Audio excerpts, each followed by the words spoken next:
Hi friends, எல்லோரும் எப்படி இருக்கீங்க? உங்கள் வாழ்நாளில் உங்களை அறிந்து கொண்டவர்களை விட தூக்கி எறிந்தவர்கள் தான் அதிகம். அதற்காக நீங்கள் கலங்கியதும் இல்லை, கலங்க போவதும் இல்லை என்று சொல்லுங்கள்.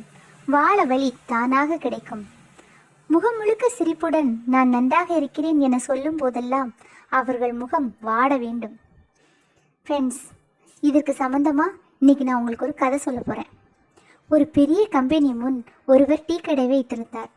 ஒரு நாள் அந்த கம்பெனி மேனேஜர் கடைக்கு வந்து டீ சாப்பிட்டு கொண்டே, நீங்கள் நல்லா நிர்வாகம் பண்ணுறீங்க, தொழிலை நல்லா வளர்த்துருக்கீங்க, இதுவே என்னை போல் நீங்கள் பெரிய கம்பெனியில் இருந்திருந்தா நீங்களும் என்னை போல் பெரிய அளவு முன்னேறி இருக்கலாம்ல சார் என்றார்.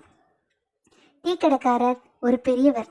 அவர் உடனே புன்னகைத்து விட்டு அவர் சொன்னார், இல்லை, நான் உங்களை விட நன்றாகவே முன்னேறியிருக்கிறேன். மேனேஜர் எப்படி என்றார். 10 வருஷத்துக்கு முன் நான் இந்த தொழிலில் நுழைந்து டீ கேனில் டீ விட்டபோது நீங்கள் இந்த கம்பெனியில் வேலைக்கு சேர்ந்தீங்க. அப்போது என் வருமானம் மாதம் 1000 ரூபாய், உங்கள் வருமானம் மாதம் 10,000. நீங்கள் இப்போது மேனேஜர் ஆயிட்டீங்க, மாதம் 1 லட்சம் ரூபாய் வாங்குறீங்க. இப்போது எனக்கு இந்த கடையே சொந்தமாக இருக்குது. இந்த வட்டாரத்தில் நல்ல பேரும் கூட இருக்குது. நானும் மாதம் 1 லட்சமோ இல்லை அதை விட அதிகமாகவோ சில சமயம் சம்பாதிக்கிறேன்.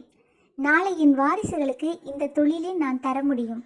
அவர்கள் என்னை போல ஜீரோவிலிருந்து தூங்க வேண்டாம், நேரடியாக முதலாளியாக வந்து கடையை வளர்த்தால் போதும்.